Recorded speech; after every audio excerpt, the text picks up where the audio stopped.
Hello everyone, welcome to the very first class. ये हमारा पहला क्लास है किसका? Paper 13 corporate and economic law. So आज से हम एक नई जर्नी शुरू करने वाले हैं लॉ पढ़ने की, अपने माइंड्स को एनरिच करने की, हर तरीके से एस्पेक्ट समझने के, एंगल समझने के कि क्या है, क्यों है। And this is of course syllabus 2022। ठीक है। तो आज का हमारा पहला क्लास है, तो भाई काफी सारा इंट्रोडक्शन होगा, काफी सारी चीजें हमको समझनी पड़ेगी before we can proceed to the main content. सबसे पहला सवाल क्या है मैम? हमारे सिलेबस में क्या पढ़ना है हमको, कितना पढ़ना है हमको? तो आपका सिलेबस जो है बड़े कंप्राइज तरीके से एक ही पेज में यहाँ पे आ गया है, पर इस बात से एकदम भी धोखा मत खाइएगा, क्योंकि सिलेबस भर भर के है यार। बहुत कुछ है इसके अंदर। ऐसे एक टॉपिक लिख दिया कंपनीज एक्ट और 40% कवरेज दे दिया। आपको पता है कंपनीज एक्ट के अंदर कितना कंटेंट है? ऑल्दो कंपनीज एक्ट मतलब 470 सेक्शंस होते हैं, उतना हमें नहीं पढ़ना है, हमको कम ही पढ़ना है। बट फिर भी द कंटेंट इज ह्यूज। तो बहुत सारी चीजें हैं, ऐसा मैं नहीं बोल सकती सेक्शन यहाँ से लेके यहाँ तक पढ़ना है, क्योंकि बीच में कुछ चीजें हैं, फिर कुछ चीजें नहीं हैं, फिर कुछ चीजें हैं। तो कुछ कुछ सेक्शंस, कुछ कुछ प्रोविजंस इनकॉर्पोरेटेड है, कुछ कुछ नहीं है। वो सबसे पहले हम अपना सिलेबस कमेंस करेंगे विद कंपनीज एक्ट ओनली। और जब हम कमेंट्स करेंगे तो undoubtedly you will understand the flow कि क्या है और क्या नहीं है, क्योंकि उसके अकॉर्डिंगली हम पढ़ने वाले हैं। सो जो हमारा पूरा सब्जेक्ट है, यू कैन सी नाम से ही हमको पता चलता है कि भाई दो पार्ट्स में डिवाइडेड है। We have something called as corporate law and something called as economic law. Corporate law और इकोनॉमिक लॉ। कॉर्पोरेट लॉ में तीन चीजें हमको दिख रही हैं। एक तो कंपनीज एक्ट, दूसरा IBC, insolvency and bankruptcy code, जिसका 10% कवरेज है। और मैं कहूँगी आज के ज़माने में IBC undoubtedly it's a beautiful topic और बहुत बहुत बहुत ज़्यादा रेलिवेंट है फॉर द प्रोफेशनल्स। तो आना चाहिए and you will get a good exposure even while learning this. ठीक है। And thirdly corporate governance and social responsibility. Although यहाँ पे काफ़ी चीज़ें थोड़ी सी आउटडेटेड या थोड़ी सी हिस्टोरिकल भी होती हैं, but then if you relate to the practical world then you will understand it holds a lot of importance. तो इसकी भी 10% कवरेज दी हुई है। ये आपको थोड़ा सा नॉट सो इंटरेस्टिंग लग सकता है in comparison to other things, but then it has a good coverage, तो हमें इसको बहुत अच्छे से कवर करना है। ठीक है। Section B, economic laws and regulations, 40%। 60% हमारा कॉर्पोरेट लॉ, 40% हमारा सेक्शन बी इकोनॉमिक लॉज। उस 40% में हमारे पास सेबी रेगुलेशंस है, काफी सारी चीजें हैं, सेबी एक्ट और कुछ रेगुलेशंस 10% का कवरेज रखते हुए। Competition act 5%, FEMA foreign exchange management act 5%, banking and insurance collectively 5%, MSME cyber security, I would say the two new fresh things which have been introduced, और मैं especially cyber security, data privacy and even MSME because it has been the growing sector. तो ये जो आपकी need of the our है, ऐसे topics को incorporate किया गया है, which is great, right? So 5% each, and then we also have some laws relating to anti money laundering. तो हमारे पास एक एक्ट है actually, prevention of money laundering, उसके रिस्पेक्ट में and some other topics I would say, वो सारी चीजें हमको पढ़नी है, जिसकी अगेन कवरेज है 5%। ठीक है। तो ये थोड़ा सा हमारा सब्जेक्ट का ओवरव्यू है। Section A, section B, section A 60%, section B 40%। Ma'am questions हमसे कैसे पूछे जाते हैं? क्वेश्चंस आप सबको पता होगा कि ऑब्जेक्टिव और सब्जेक्टिव दोनों तरीके के पूछे जाते हैं। ये जो हमारा 100 मार्क्स का पेपर है, इसमें ऐसा नहीं है कि सिर्फ लिखते जाओ लिखते जाओ लिखते जाओ, सिर्फ भर भर के हमसे सब्जेक्टिव क्वेश्चन ही पूछेंगे, नहीं। It's going to be a mix of both. तो हमें अपनी प्रिपरेशन ऐसे करनी है कि हम दोनों को बड़े कन्वीनियंटली आंसर कर सके। ना तो हमको आंसर राइटिंग में दिक्कत हो, और ना हमसे शॉर्ट क्रिस्प क्वेश्चन अगर पूछे जाएं तो वो हमको रिटेन करने में प्रॉब्लम हो। ओके, सो आई थिंक इतनी बात क्लियर है। चलिए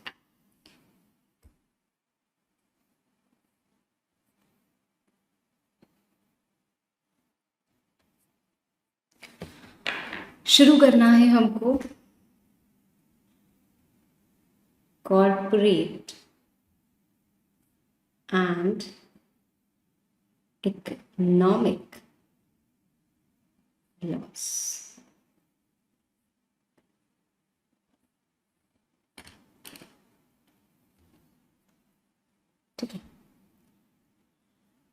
फिलहाल हम इसको डिस्कस नहीं कर रहे हैं, when we come economic law तब हम इसको डिस्कस करेंगे, बट फिलहाल कॉर्पोरेट लॉ, मैम ये क्या होता है? At the first place, law क्या होता है? What do we mean by law? Law तो हमने बहुत बार सुना है एंड मोस्टली हमको पता भी है कि लॉ क्या होता है और क्या नहीं होता है, बट फिर भी just an idea, what do you think is law? Law, set of rules and regulations. Law क्या है हमारे? कुछ set of rules and regulations. Law एक बहुत वाइड टर्म होता है when we talk about act. मैंने अभी सिर्फ इतना ही कहा है, मैं आपको थोड़ी से बेसिक्स पे लेकर चलती हूँ, ऑल्दो आई नो कि most of the students must be knowing about these basics, but मुझे भी लगता है ना यार, थोड़ा सा पता हो, अगर किसी बच्चे को नहीं पता है तो वो कहीं ना कहीं इस लेवल पे आके भी, फाइनल्स में आके भी खो सा जाएगा, because at this stage we expect you, आज आपके लिए ये सब्जेक्ट नया नहीं है, लॉ आपने बहुत बार पढ़ा है तो आपको लॉ के बेसिक जरूर पता होंगे, बट फिर भी बहुत सारे स्टूडेंट्स ऐसे होते हैं जिनको इस लेवल पे आके भी नहीं पता होता है, तो फॉर देम तो बस सुन लो भाई, अगर पता है तो थोड़ा सा बड़प्पन दिखा के सुन लेते हैं। कौन लॉ बनाता है? हमने कहा कि कुछ रूल्स एंड रेगुलेशन है। क्यों रूल्स एंड रेगुलेशन की जरूरत होती है? अरे रूल्स एंड रेगुलेशन की तो जरूरत हर जगह होती है। वो एक क्रिकेट मैच हो, एक फुटबॉल मैच हो, हमारे घर में रहना हो, हमारी सोसाइटी में बिहेव करना हो, हर जगह हमें लॉ, रूल्स एंड रेगुलेशन चाहिए ही चाहिए, because we are trying to live in a civilize society. और अगर सब अपने मन की करेंगे, हमारे देश में यार भांति भांति के लोग हैं, रहीमन इस संसार में भांति भांति के लोग, बहुत सारे तरीके के लोग हैं, अलग अलग रिलीजन के लोग हैं, अलग अलग सोच के लोग हैं, अलग अलग जनरेशन के लोग हैं। So they all can not come to a consensus कि हाँ ये कर रहा है तो ठीक ही कर रहा होगा। भाई जब सब चीज ठीक करते हैं और लॉफुल करते हैं तब तो उसमें चार लोग नुक्स निकालने आ जाते हैं, तुमने ये किया, ये तो भाई गलत किया आपने, ऐसा तो नहीं करना चाहिए था भाई, तो कैसा करना चाहिए था आप ही बता दो। कानून के दायरे में हम सही काम कर ले वही काफी है, लोगों की नजर में तो हम सही कभी नहीं हो सकते। तो कैसे चलेंगे? हम बोल रहे हैं राइट, वो बोल रहे हैं लेफ्ट, ऐसा करो नहीं ऐसा करो, ऐसा करो ऐसा करो, तो हर दिन कितने झगड़े होंगे, हम पीसफुल लाइफ नहीं जी पाएंगे। Right, to live a peaceful life we need some rules, पर हम किसी और का बनाया हुआ नियम तो न मानेंगे। Why will we follow their rules? नहीं नहीं, हमको नहीं फॉलो करने, हम क्यों फॉलो करें? तो आफ्टर इंडिपेंडेंस, भाई इंडिया के the then called leaders, so called leaders, उन्होंने एक बहुत ही कमाल की चीज बनाई, वो है कॉन्स्टिट्यूशन ऑफ इंडिया, भारत का संविधान। भारत के संविधान में बताया, कॉन्स्टिट्यूशन में बताया कि how India will be, how our country will be. मतलब ना कैसी होगी हमारी कंट्री?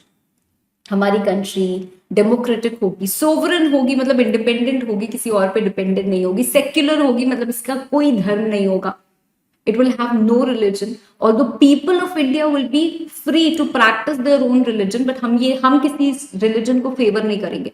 हम नहीं बोलेंगे कि नहीं आप हिंदू ये करना है या ये नहीं करना है, हम ना तो किसी को मना करेंगे कुछ और ना तो किसी को फेवर करेंगे, तो हम ये सब कुछ नहीं करेंगे। तो इसने बताया कि इंडिया कैसी होगी, इंडिया कैसी होगी, ठीक है। दूसरी चीज, दूसरी चीज, इंडिया चलेगी कैसे? Democratic, the supreme power will lie in the hands of people. People, सारे लोग तो बैठ के रूल नहीं बना सकते, 130 करोड़ जनता किस किस से पूछोगे हाँ माना नहीं माना, ये किया वो किया? तो they work through their elected representatives. So ultimately the power to make laws is with the people only. अब हम खुश, भाई हमने ही तो इनको इलेक्ट करके बोला है कि आप नियम बनाओ, इन्होंने हमारे बिहाफ पे नियम बना दिया, अब जो बनाया मानना तो पड़ेगा ही पड़ेगा, नहीं मानेंगे तो फिर पेनाल्टी भी लगती है। ठीक है, हो सकता है हमने इलेक्ट नहीं किया, हमने इनको वोट नहीं किया तो वो इलेक्ट हो गए, भाई अब ऐसा तो होगा ही होगा। इसी घर में अगर 10 लोग हैं और एक डिसीजन लेना है तो मेजोरिटी ही डिसीजन लेती है। अगर आप उस मेजोरिटी में फॉल नहीं कर रहे हो तो भी वो डिसीजन आपके ऊपर बाइंडिंग होता ही है, वैसे ही देश चलता है। तो उन्होंने ये भी बताया कि लॉ कौन बनाएगा, ठीक है। That means I can say I can say that constitution is the supreme law. सबसे सुप्रीम हमारा कॉन्स्टिट्यूशन ये बोलता है कि इंडिया जो है इट्स रिपब्लिक ऑफ इंडिया और a democratic nation. That means ultimately public has supreme power. जनता के पास सबसे हाईएस्ट पावर होगी. They will elect government. Right. अब हम कैसे रिप्रेजेंटेटिव्स को इलेक्ट करते हैं? हमारे पास दो तरीके के इलेक्शंस होते हैं. एक होते हैं लोकसभा इलेक्शंस और एक होते हैं लेजिस्लेटिव असेंबली के election. State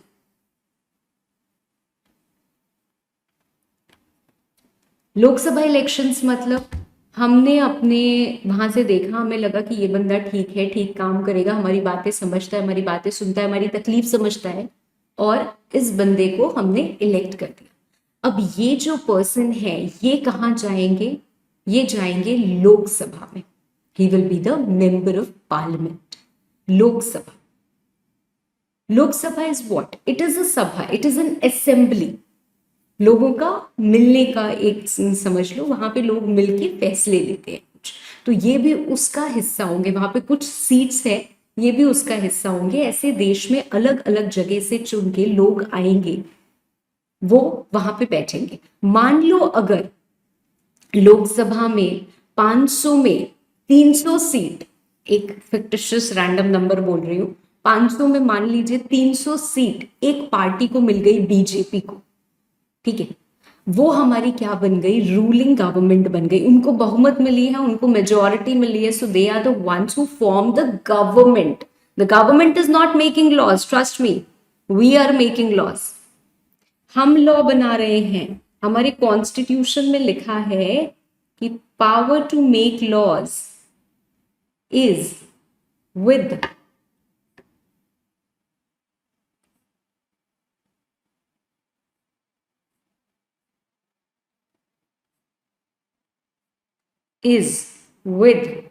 parliament. Parliament is not equal to central government. Parliament is equal to Lok Sabha plus Rajya Sabha plus president. The president is also elected, although ऐसे डायरेक्ट इलेक्शंस हमारे नहीं होते हैं. ठीक है, लोकसभा, राज्यसभा और president. यहाँ पे सेंट्रल गवर्नमेंट की कहीं बात नहीं की गई है. मतलब जिसकी मेजोरिटी और जिसने अपनी गवर्नमेंट बनाई है, जिस पार्टी ने, हम उस पार्टी की वो थोड़ा ना लॉ बना रहे हैं. तो अगर हम कहें मोदी जी ने लॉ बनाया, मोदी जी ने लॉ बनाया, मोदी जी ने लॉ नहीं बनाया. हाँ, मोदी जी के रहते हुए लॉ बना. लॉ किसने बनाया? हमने बनाया. क्योंकि लोकसभा में हमारे रिप्रेजेंटेटिव बैठे हैं. मैम, राज्यसभा में कौन बैठता है? राज्यसभा में भाई हम जो लेजिस्लेटिव असेंबली के इलेक्शंस करते हैं, ठीक है, तो ये जो हमारे एमएलएज होते हैं ये एक्चुअली इलेक्ट करते हैं लोगों को, और वो राज्यसभा में जाके बैठते हैं. वो हमारे एमपीज होते हैं. तो इनडायरेक्ट तरीके से आप समझ लो, बट लोग हमारे ही बैठे हैं. तो हम ही तो कर रहे हैं. लॉ की power to make laws constitution ने पार्लियामेंट को दी है कि जो लॉज आपको बनाने हैं जो पूरे देश पे चले. जैसे इनकम टैक्स के रिस्पेक्ट में अगर आपको लॉ बनाना है तो इसकी पावर पार्लियामेंट में है. हमारे पास तीन तरीके की लिस्ट है. Union list, state list and concurrent list. State list में वो मैटर्स हैं जिनके ऊपर स्टेट लेजिस्लेचर वो क्या कर सकते हैं? लॉ बना सकते हैं. Concurrent both and union list of course the parliament. हमारे लिए हमें ये सारे लॉज नहीं पढ़ने, हमको ये पढ़ना है सेंट्रलाइज्ड, जो पूरे देश पे एप्लीकेबल होते हैं. So parliament has power to make central acts. जिन मैटर्स के लिए परमिटेड है उन्हीं मैटर्स के लिए आप बनाओगे. जिन मैटर्स के लिए परमिटेड है हम उन्हीं मैटर्स के लिए बनाएंगे. ठीक है, तो जो मैटर परमिटेड होते हैं उनके पास पावर होती है, वहां से वो बनाते हैं, लॉ बनाते हैं. ठीक है, अभी एक्ट और लॉ में क्या डिफरेंस है वो भी हम डिस्कस करेंगे, बट वो बनाते हैं. So ultimately it's not the government which is making law. हमारी अगर हम बात करें फंक्शंस कि इंडिया में कैसे काम चलता है, तो 3 तरीके की बॉडीज होती हैं। एक होती है एग्जीक्यूटिव, एक होती है लेजिस्लेटिव और एक होती है जुडिशरी। लेजिस्लेटिव मतलब लॉ बनाना। ये किसने बनाया? पार्लियामेंट ने। पार्लियामेंट के पास पावर है, पार्लियामेंट ने लॉ बना दिया। उन्होंने कहा ये कानून होगा, इस कानून की जरूरत है, और उनको पावर दी गई है कि जब जब किसी भी कानून की जरूरत हो तो आप देखिए और आप कानून बनाइए। हमारे लोग ही वहां पे बैठे हुए हैं, उन्हीं वही प्रपोज करते हैं कि ये कानून बनना चाहिए, वही डिस्कस करते हैं, वही अप्रूव करते हैं। मेजोरिटी से वो पास होता है, पहले लोकसभा के थ्रू, फिर राज्यसभा के थ्रू, एंड लास्ट में प्रेसिडेंट अगर उसको सहमति दे देते हैं तो वो कानून बन जाता है, एक एक्ट बन जाती है। ठीक है, तो ये बनाने का काम किसका है? पार्लियामेंट का। प्लस अदर्स, मैं एक एग्जांपल दे रही हूं। एग्जीक्यूटिव मतलब लॉ बना हुआ है, हम बोलते हैं ना गवर्नमेंट आई है, गवर्नमेंट का काम है देश को चलाना, to maintain law and order. ये किसका काम है? ये है हमारी सेंट्रल गवर्नमेंट का काम, ये है हमारी रूलिंग गवर्नमेंट का काम, ये है हमारी जहां पे भी जिसको भी इलेक्ट किया हुआ है उस बंदे का काम। तो executive function is discharged by government, central government, जो भी इलेक्टेड गवर्नमेंट है, इनका काम है ये करना। ठीक है, और जुडिशरी तो हमारे पास अनडाउटेडली कोर्ट्स वगैरह है ही हैं। ठीक है, ओके। अब मैम आपने एक टर्म यूज किया लॉ और एक टर्म यूज किया एक्ट। एक्ट हमें पता है कि ये एक बिल ड्राफ्ट होता है, ये पहले लोकसभा के पास जाता है, पब्लिश होता है, लोकसभा के पास जाता है, वहां डिस्कशंस होते हैं, फिर पास होता है, उसके बाद ये जाता है राज्यसभा के पास, और उसके बाद ये जाता है प्रेसिडेंट के पास, और इनके अप्रूवल मिल जाती है तो ये बन जाता है एक एक्ट। तो बिल से एक्ट ऐसे बनती है। ठीक है मैम, लॉ और एक्ट में क्या डिफरेंस है?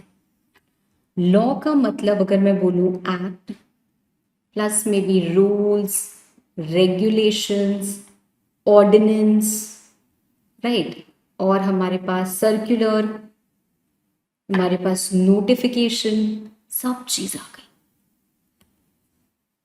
So law is a way broader term. Act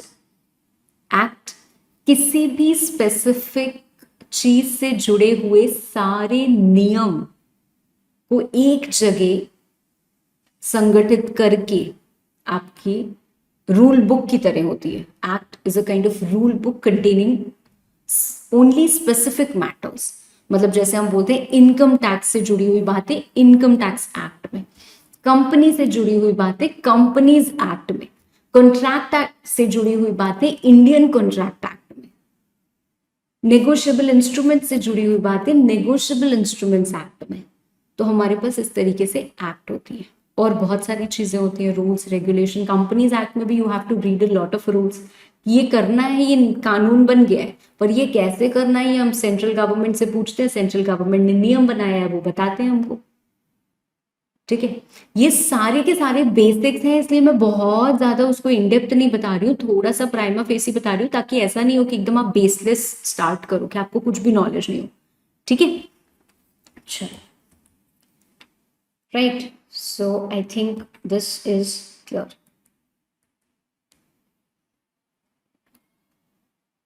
ठीक है, अब हम आते हैं वापस कॉर्पोरेट लॉ। लॉ मतलब rules and regulations, rules and regulations corporate के। कॉर्पोरेट का मतलब क्या होता है मैम? कॉर्पोरेट का मतलब कंपनी भी हो सकता है और अदर बॉडी कॉर्पोरेट भी हो सकता है।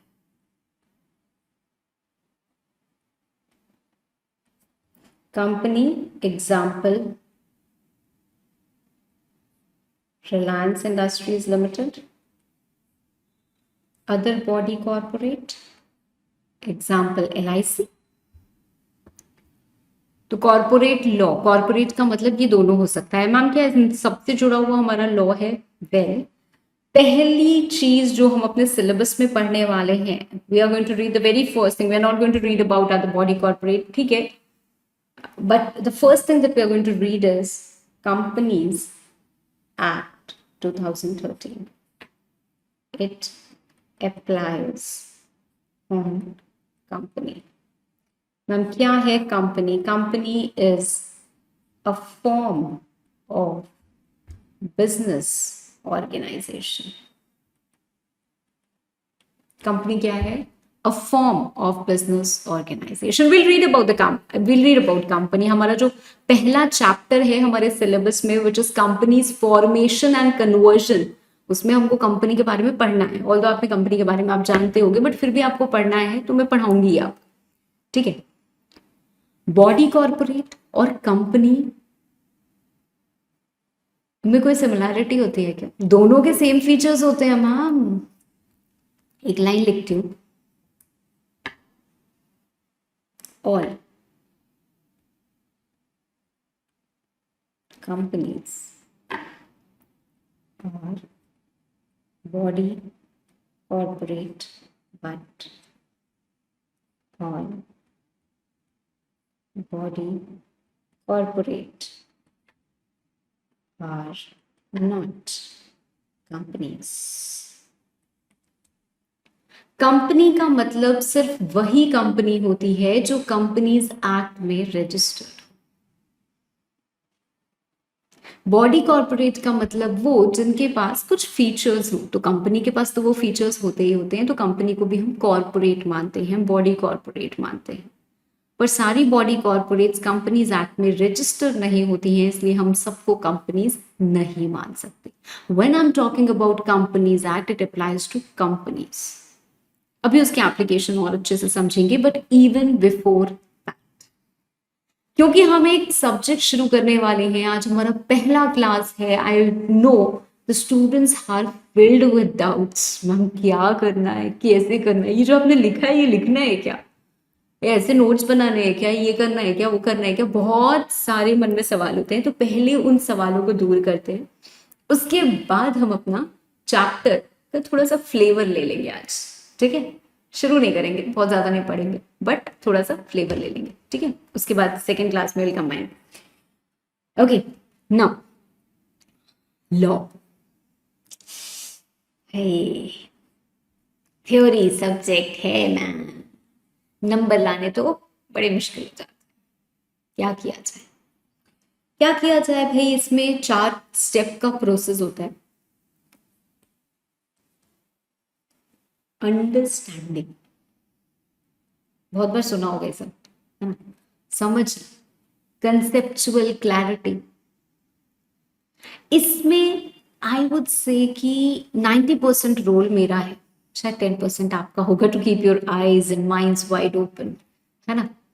तो इसमें आपका थोड़ा सा कम रोल और मेरा थोड़ा सा ज्यादा है, ठीक है. आज से हम एक जर्नी शुरू कर रहे हैं यार, together we have to achieve the success, है ना. हमें झंडे गाड़ के आने हैं, इतना समझ लो. तो अंडरस्टैंडिंग वाले में थोड़ा सा रोल मेरा ज्यादा और थोड़ा सा आपका कम, ठीक है मैम. दूसरी चीज आती है, अरे यार मैं लिखती हूँ, ये इरेजर आ जाता है. लर्निंग, याद करना. ये बच्चों के लिए इनिशियली बहुत इजी होता है और बाद में जाके डिफिकल्ट बन जाता है. मतलब जब मैं पहला चैप्टर बताऊंगी ना, आपको सब बड़े आराम से याद होगा. सेक्शन नंबर्स भी रच रच के याद कर लेते हैं बच्चे, ये भी याद वो भी याद. प्रॉब्लम कहाँ होती है? जब आप देखते हो इतना याद किया, इतने की भी कोशिश की, इतने की भी कोशिश की, यार ये तो खत्म ही नहीं हो रहा है. समंदर जैसा सिलेबस है, कितना याद करें. और जब हम पहला याद करते हैं, दूसरा याद करते हैं तो पहला भूल जाते हैं, तीसरा याद करते हैं तो दोनों भूल जाते हैं. तो ये प्रॉब्लम बहुत ज्यादा होती है ma'am. And initially we spend a lot of time, क्योंकि हमारे पास भर भर के टाइम होता है, पर बाद में प्रॉब्लम हो जाती है. बाद में हमारे पास समय कम, टारगेट्स क्या होता है, स्लोली स्लोली अभी तो चल रहे हैं तो बड़े आराम से हो जाते हैं. जब बाद में लगता है अरे यार बस इतना सा टाइम बचा है, so we have to pick up the pace, and in picking up the pace somehow learning रह जाती है. तो मैम इसका सॉल्यूशन क्या है हमारे पास? इसका सॉल्यूशन एक ही है जो शायद आपने हजारों बार सुना हो, पर इम्प्लीमेंट नहीं हो पाता है, इम्प्लीमेंट अब करना है।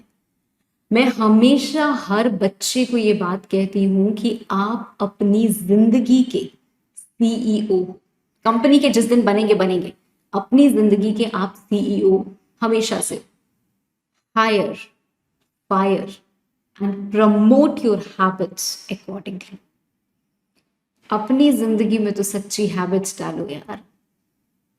आज से बुरी हैबिट्स को फायर कर दो, अच्छी हैबिट्स को हायर कर लो। और अगर ये कर लिया then learning won't be difficult. ठीक है, तो याद करना मुश्किल नहीं होगा। याद करने के लिए मैम हम क्या कर सकते हैं, याद करने के लिए क्या क्या करना है? कहीं कहीं लर्निंग निमोनिक्स होते हैं हमारे, जो हमें याद करने में हेल्प करते हैं, एंड कहीं कहीं क्लास में इन्वॉल्वमेंट, क्लास में राइटिंग, क्लास में repeating with me even if I cannot listen to you। आप में से वर्चुअली कनेक्टेड हो, नहीं सुन सकते मैं, फिर भी अगर मैं बोलती हूँ ये क्या है, ये रिपीट करो। आपको लगेगा कि पागल वागल है हम, कोई सुन लेगा तो क्या सोचेगा, अकेले बैठ के ऐसे कैसे बात कर रहे हैं। सोचने दो, जो जो सोचेगा उसको वो सोचने दो। आप रिपीट करो, आपको जो मैं बोल रही हूँ आप लिखो, बिना बात के लिखो, लिखो। आप क्लास में इन्वॉल्व रहो। And the third step that comes is revising is very important in learning also। First revision within 24 hours। Class किया, रिवाइज जरूर करो। अगर रिवाइज नहीं करोगे तो इतना पछताओगे ना कि उसके बाद में ही समझ में आता है, पहले तो कुछ समझ में आता ही नहीं है। अभी तक क्या होता था, ठीक है छोटा छोटा सिलेबस है, लास्ट डे पढ़ लिया, ये पढ़ लिया, बुक पढ़ लिया, लास्ट टाइम में ऐसा कर लिया वैसा कर लिया। ट्रस्ट मी यार, एक बार इस जर्नी पे कदम रख के तो देखो, ऐसा करके तो देखो, आप कितना सुखी रहोगे। सुखी रहने में कोई दुख प्राप्त होता है क्या? नहीं, मतलब हमें तो तकलीफ से ही गुजरना है। क्यों तकलीफ से गुजरना है? अच्छा भला आपका सब्जेक्ट निकल सकता है, बड़े अच्छे नंबरों से निकल सकता है। हमको छोटे मोटे टारगेट थोड़ा लेना है, हमारा टारगेट है कम से कम 70+ मिले यार लॉ में। तो ये टारगेट को अचीव करने के लिए मेहनत तो करनी पड़ेगी ना। ठीक है, तो ये करना ही करना है। और बाकी मैं आपको बताती रहूंगी क्या हमें कैसे करना है। लास्ट चीज आती है हमारी प्रेजेंटेशन। सो प्रेजेंटेशन में भी हमारी writing practice and how we have to present, all that is very important. So will gradually continue to do that. ठीक है, तो जब हम क्वेश्चंस वगैरह भी करेंगे आई टेल यू। ठीक है, तो उसके लिए आपको परेशान होने की जरूरत नहीं है। नाउ ये जो मैंने लिखा है राइटिंग, मैम ये क्या है? क्या क्लास में हमें कुछ लिखना है? मतलब हमें क्या शॉर्ट नोट्स बनाने हैं? That is the next question which comes from the students. You don't have to make short notes. मतलब आपको फेयर शॉर्ट नोट्स बनाने की जरूरत नहीं है। For that we have charts, right? हम आपको रिवाइज करने के लिए समराइज्ड वर्जन देते हैं, तो आपको वो बनाने की जरूरत नहीं है। पर आपको एक कॉपी स्ट्रेट आज से ही बनानी पड़ेगी।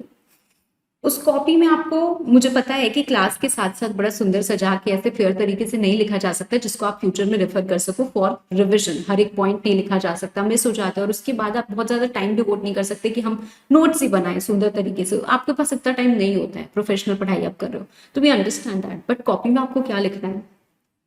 जैसे मैं जो भी पढ़ाऊंगी, तो मैं अगर कुछ बोल रही हूँ, मैंने कोई एग्जाम्पल दिया, जैसे अभी हमने ऊपर ये नोटिंग की, ठीक है, तो मैंने ये लिखा, या आप कॉपी में लिखो। ठीक है, मैंने ये लिखा, या आप कॉपी में लिखो। जब आप मेरे साथ लिखते हो तो उसका एक फायदा ये होता है कि आप पूरी तरीके से इन्वॉल्व रहते हो। ठीक है, नहीं तो बस आप ऐसे सुनते हो तो फिर सुनने में ख्यालों में कोई आ गई तो फिर आप वहीं खो गए, भैया यहाँ क्लास कहाँ चला गया, कुछ पता ही नहीं चला। और लिखते हो तो जो लिख रहे हो दिमाग में थोड़ा थोड़ा जाएगा ना, तो कोई आ नहीं पाता है आपके थॉट्स में। So it's very important to be involve and it also helps in lot other ways to लिखना है। ठीक है, मेरे साथ साथ लिखना है, एक कॉपी बना लेनी है और उसमें लिखना है। कुछ फेयर नहीं बनाना है, तो ये नहीं सोचना मैम ये नहीं लिखा, ये लिखना है क्या। ऐसे मैं बताऊंगी नहीं आपको हर स्टेप पे कि ये लिख लो और ये नहीं लिखो। ठीक है, बट इस टाइप की चीजें या एग्जाम्पल्स जो मैं बोलती हूँ वो आप लिखो तो आपके लिए बेहतर है। हम कोई भी सेक्शन कमेंट्स करते हैं, जैसे मैंने बोला सेक्शन 40 हेडिंग डालो और इसमें जो भी मैंने एग्जाम्पल बताया, कोई चार्ट बताया, कुछ नहीं बताया तो कुछ मत लिखो, नॉट नीडेड। ठीक है, तो इस तरीके से कंटिन्यू करेंगे हम, राइट? चलिए, now let's start with our first chapter। Companies formation and conversion. इस चैप्टर में क्या है, हमारा जो 2022 का सिलेबस है उसमें इस चैप्टर में ब्रॉडली 4 चीजें हैं जो कवर्ड है। Some basics related to the company, company क्या होती है क्या नहीं होती है, उसकी कुछ definitions and all that, company कैसे बनती है उसके कुछ matters, doctrines and all that, then conversion also, and then we have conversion of LLP। तो LLP का भी हमारा एक सेक्शन है, रेड विद रूट्स, तो थोड़ा सा अच्छा टॉपिक है, वो भी हमें पढ़ना है, and something related to foreign companies, जो कंपनीज इनकॉर्पोरेटेड आउटसाइड इंडिया की बात होती है।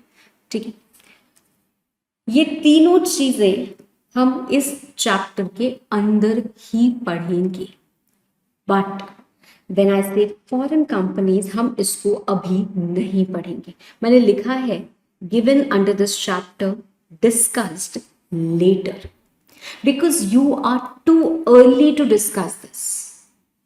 अभी बहुत सारी चीजें, अभी आपको इन्वेस्टिगेशन नहीं पता, आपको बहुत सारी चीजें पता ही नहीं है, तो आप कैसे वो चीजें समझ पाओगे। तो फॉरेन कंपनी एक बहुत थोड़ा हैवी कंसेप्ट है, जिसको समझने के लिए अभी हमें अपने आप को डेवलप करना पड़ेगा, तो it's too early, and first chapter में इतना हैवी कंसेप्ट आपको नहीं पढ़ा सकती। तो ये पोर्शन मैंने आपको बता दी, because if you compare with the material तो आपको लगेगा, so you don't need to do that anyways, but फिर भी ये हम बाद में डिस्कस करेंगे।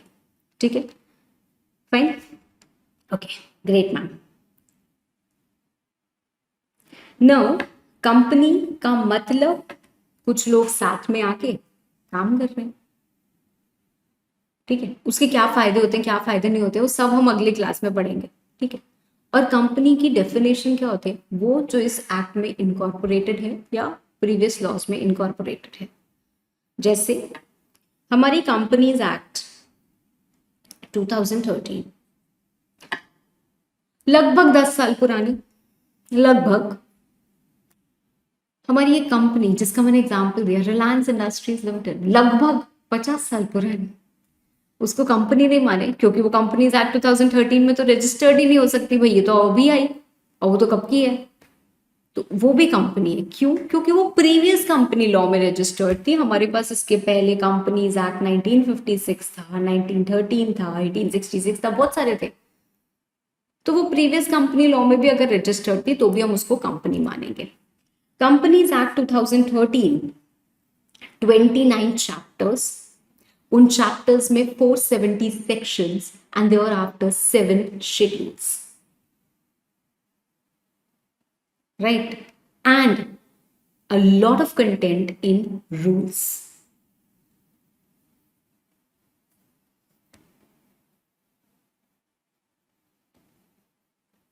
Companies Act 2013, 29 chapters.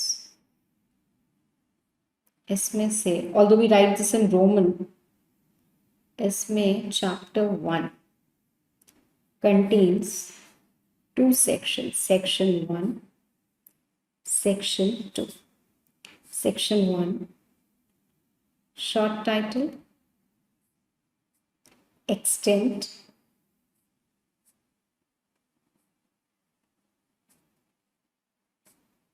commencement, applicability. Section 2, definitions. Short title, act को हम कंपनीज एक्ट बुलाएंगे। Extent, it extends to whole of India. Commencement 29 August 2013। Applicability, applicability जैसे हमने एक्सटेंड भी बोला कि हमारी ज्योग्राफिकल बाउंड्री है, वैसे एप्लीकेबिलिटी भी होती है। हमने कहा कि ये चीज बच्चों पे अप्लाई होती है। मान लो हमारे घर का एक नियम बना और हमने कहा ये चीज बच्चों पे अप्लाई होती है। कल को पड़ोसी का बच्चा हमने देखा और वो क्या कर रहा है, रात में 2 बजे घर आ रहा है, हमने कहा अरे यार इसने तो नियम ब्रेक कर दिया। एप्लीकेबिलिटी, और आपके घर के बच्चे, अपने घर के बच्चे कंट्रोल नहीं हो रहे, पड़ोसी के क्या कंट्रोल करोगे, तो अपने घर के बच्चे, एप्लीकेबिलिटी वो है हमारी।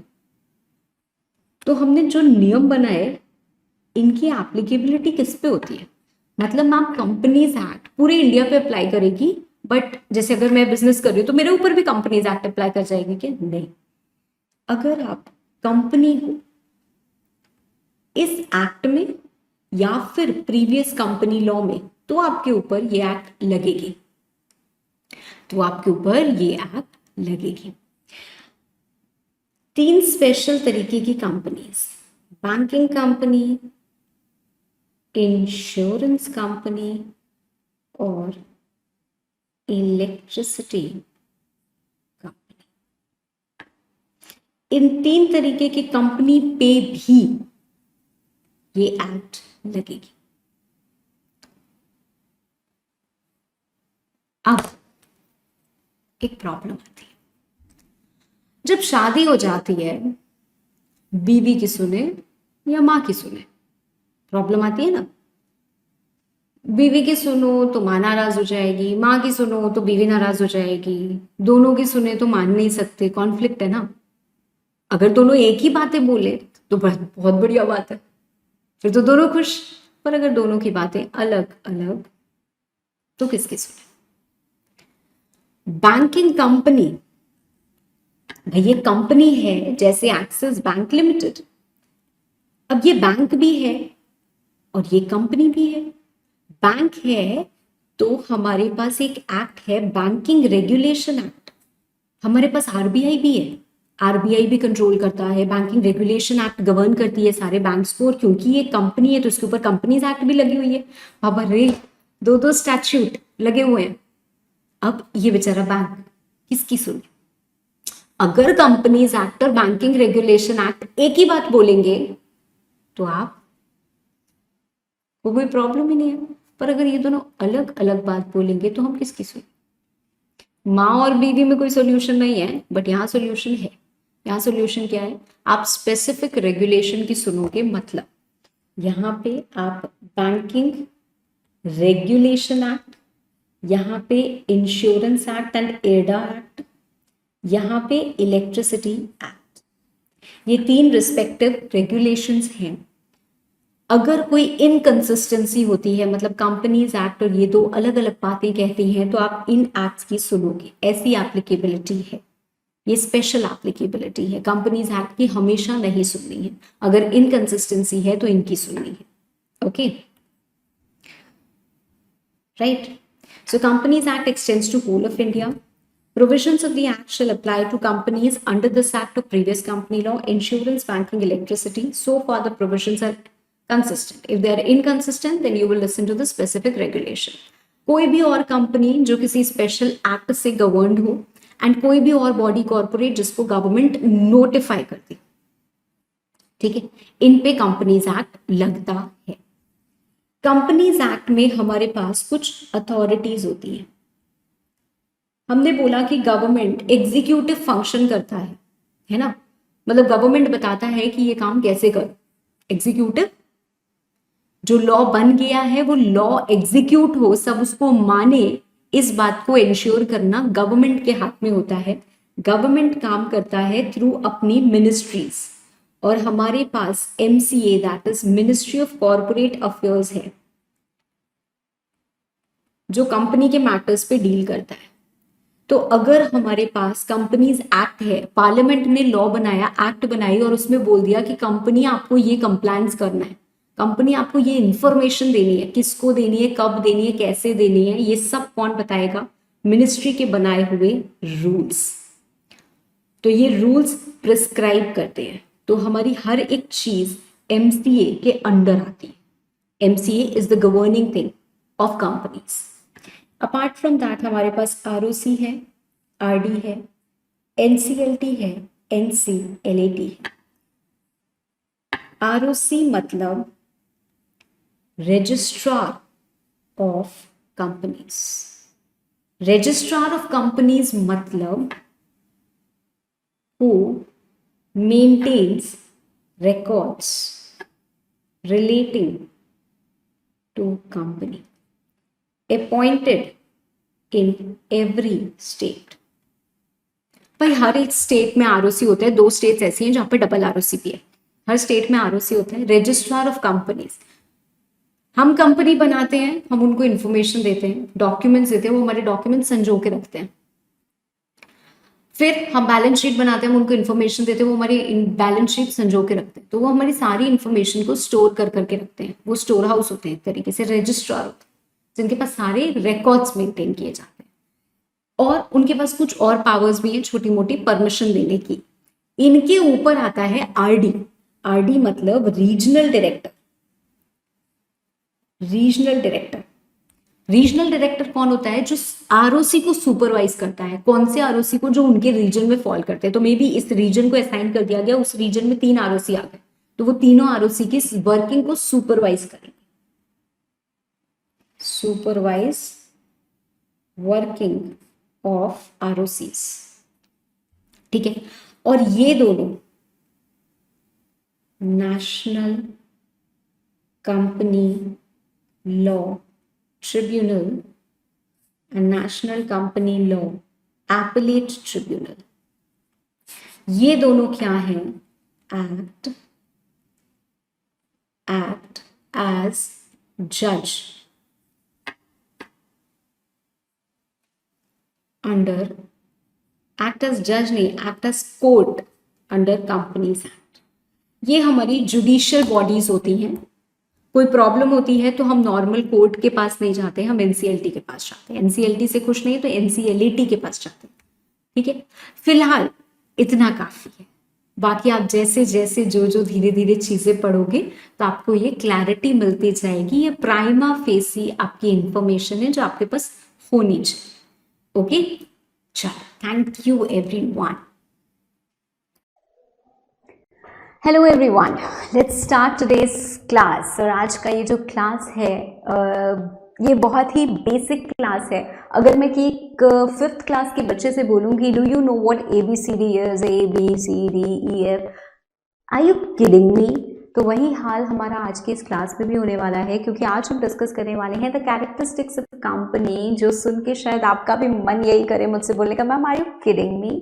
ये चीज़ तो ऐसी है जो हमारे नस नस में घुस चुकी है, क्योंकि हम right from class 11th when we were discussing the paper of business studies, जब आप बिजनेस स्टडीज करके एक पेपर पढ़ते हो तो वहाँ से जब आप form of business organization pick करते हो, then you come to know okay company has certain features. Company के पास कुछ फीचर्स होते हैं और वो आप तब से अब तक पढ़ते आ रहे हो, और आज फिर एक बार हम उन्हें ज़रूर पढ़ेंगे। We are not going to ignore anything, क्योंकि ये हमारे करिकुलम का पार्ट है, तो हम किसी भी तरीके से इसको मिस नहीं करने वाले हैं। We are going to start with the same, right. यहाँ पे आपको स्क्रीन पे दिख रहे होंगे कंपनी के कुछ features: artificial person, separate legal entity, limited liability, perpetual succession, common seal, transfer of shares, capacity to be sued and property in its own name. Now before we actually start this, why company? Why company? ये जानना हमारे लिए और ज़्यादा ज़रूरी है कि एक कंपनी की ज़रूरत क्यों होती है, why this particular beautiful form of business organization was introduced। और इसके लिए let's have a look at one मेरा डिज़ाइन किए हुए जो छोटे छोटे एनिमेटेड वीडियोस आपको थ्रू आउट द जर्नी दिखेंगे, उसका एक सैंपल, एक वीडियो हम देखते हैं। सारी उम्र खेलता रहेगा या कोई काम भी करेगा? बहुत हुआ मान, आप करूंगा मैं काम। सो बनी ने सोचा let me start the business, और उसने 1 लाख रुपए के कैपिटल के साथ बिजनेस स्टार्ट किया।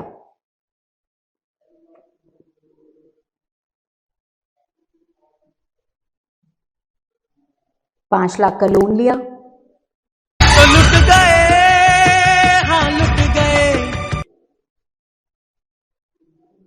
1 लाख रुपए लगाया, पर 5 लाख रुपए बैंक को देने पड़ेंगे। कहां से देगा? अपनी पॉकेट से।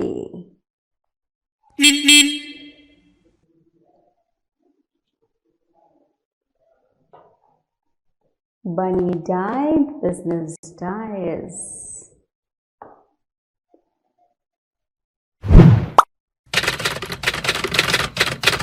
फिर उसने सोचा चलो पार्टनरशिप शुरू करते हैं हनी के साथ। Loan again, loss again, liability again. अब आप ही कोई रास्ता दिखाइए सीए साहब। सारी उम्र So when he comes to professionals like us, CA हो, CMA हो, CS हो, किसी के पास भी वो आता है तो हम उसको क्या एडवाइस देंगे बनी को कि बनी इन चक्करों में आप मत पड़ो। Because if we talk about proprietorship, if we talk about partnership, जो एक सबसे ब्यूटिफुल फीचर होता है कंपनी का, वो होता है लिमिटेड लायबिलिटी। भाई आपने बिजनेस में 1,00,000 रुपए लगाया है तो वो 1,00,000 डूब जाए तो चलेगा। आपने बिजनेस में 1,00,000 रुपए लगाया है और आपका घर बार सब बिक जाए तो क्या ये चलेगा? बिजनेस में ये नहीं चलेगा। सो बिजनेस को चलाने के लिए it's very important that there should be separate legal entity and there should be limited liability. Moreover, हम अगर एक बिजनेस सेटअप करते हैं, इमेजिन अंबानीज थे, मान लीजिए धीरू भाई अंबानी की अगर हम बात करें तो उनका अगर बिजनेस उनके साथ खत्म हो जाए तो क्या वो यंगर जनरेशन पे कुछ पास ऑन कर पाएंगे? नहीं। मैम कितना अच्छा होता, उनको भी हमारी तरह स्ट्रगल करना पड़ता तो, but legacy, moreover business is passed on to to next generations, right? वो कैसे हो पाता है? जब इंसान के साथ बिजनेस ना खत्म हो, और वो इस कंपनी में बहुत अच्छे से हो पाता है। Company is such a form of business organization which actually proves perpetual succession to be true in every sense. ठीक है, तो कंपनी के कुछ यूनिक फीचर्स हैं जो कंपनी को एक्चुअली कंपनी बनाते हैं। तो जब बनी हमारे पास आएगा तो हम उसको क्या बोलेंगे?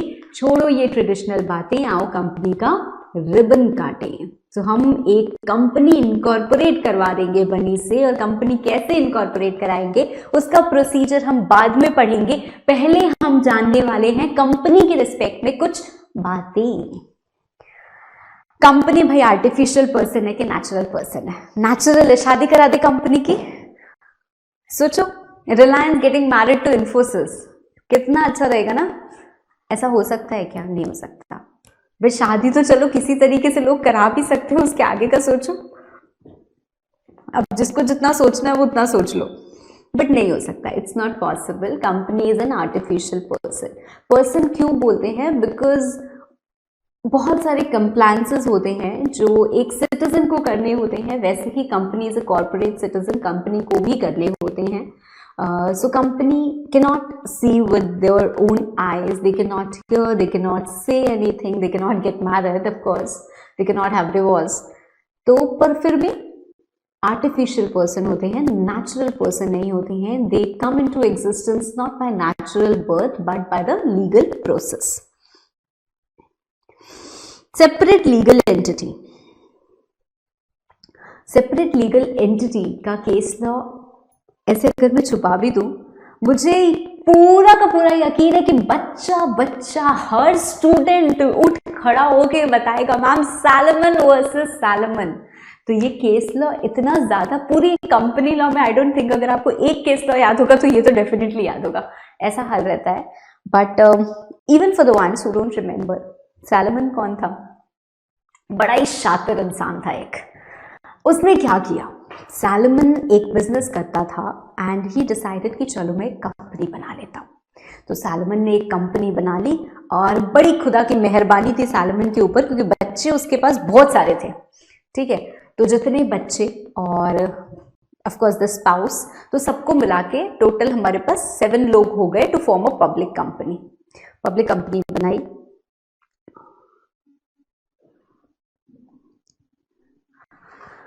Salomon had a prosperous business of leather and boot.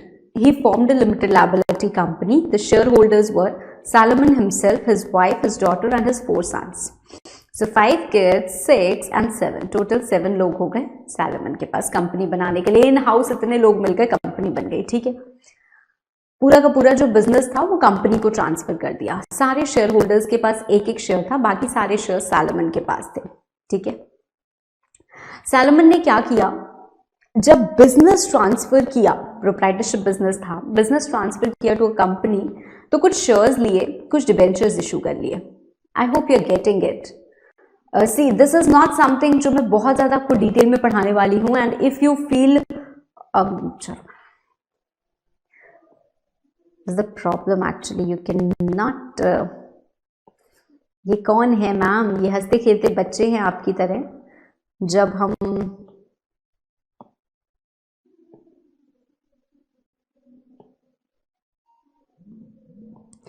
When you clear foundation तो आपका ऐसे ही हाल होता है ना।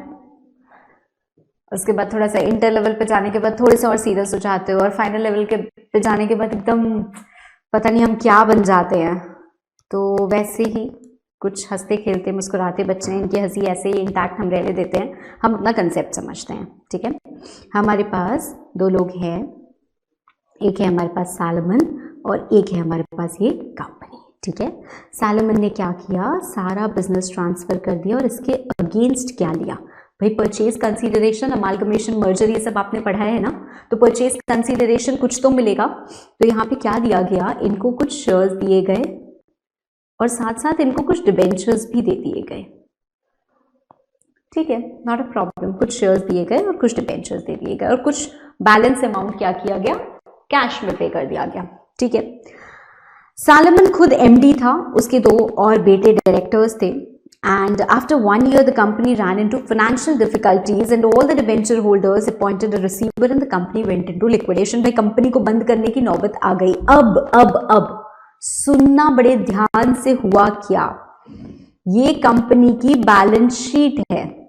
कंपनी के बैलेंस शीट में यहां पे होगा शेयर कैपिटल, कुछ होंगे सिक्योर्ड डिबेंचर्स या सिक्योर्ड क्रेडिटर्स और हो सकते हैं हमारे, कुछ होंगे अनसिक्योर्ड क्रेडिटर्स। अनसिक्योर्ड क्रेडिटर्स भाई किसी से माल लिया है, कुछ गुड्स लिए हैं, उनको अभी पेमेंट नहीं किया, हमारे क्रेडिटर्स हो गए।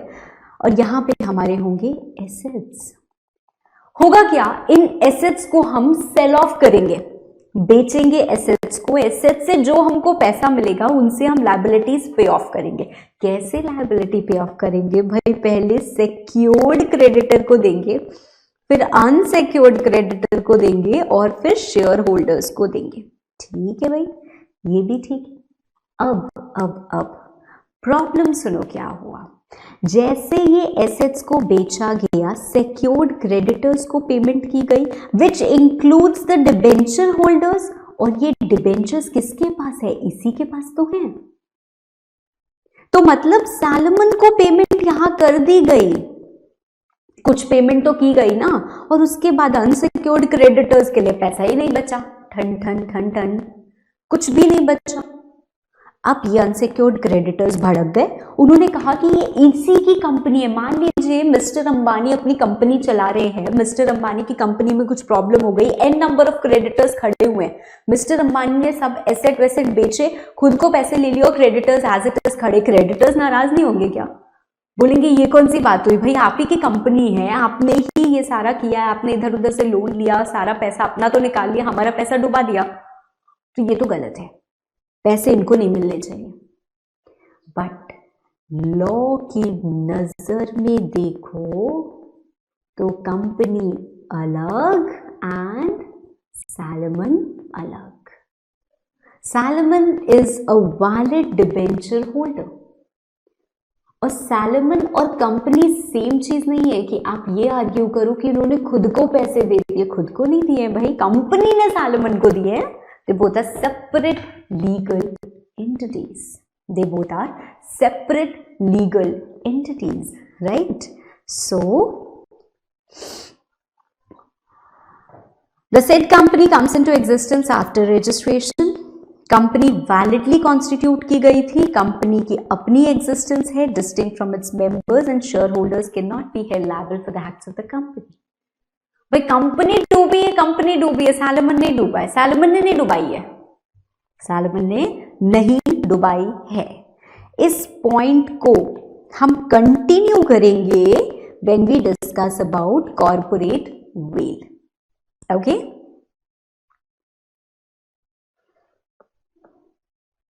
सो I think 2 features are already clear. पहला फीचर क्या हो गया हमारा, आर्टिफिशियल पर्सन, दूसरा हमारा फीचर हो गया सेपरेट लीगल एंटिटी। तीसरे फीचर पे आते हैं भाई, limited liability. All good, limited liability. कुछ हैंग कर रहा है क्या?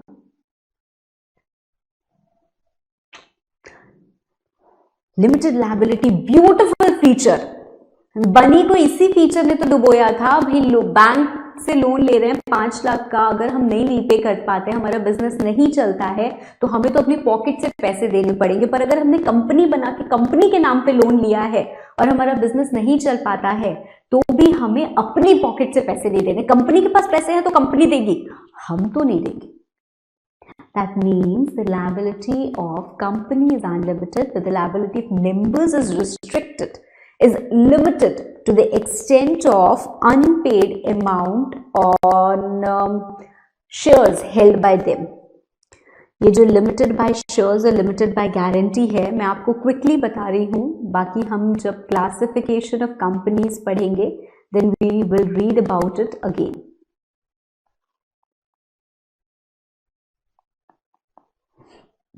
ठीक है, कंपनी कैसी हो सकती है हमारी? लिमिटेड बाय शेयर्स या लिमिटेड बाय गारंटी हो सकती है।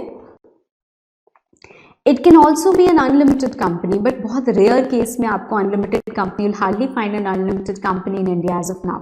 ठीक है, तो हमारी कंपनीज क्या होती हैं? Limited by shares and limited by guarantee. मतलब मैम,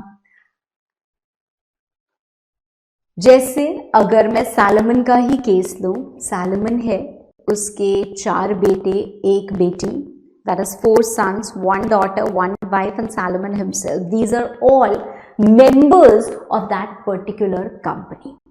ये लोग क्या हैं? कंपनी के मेंबर्स हैं।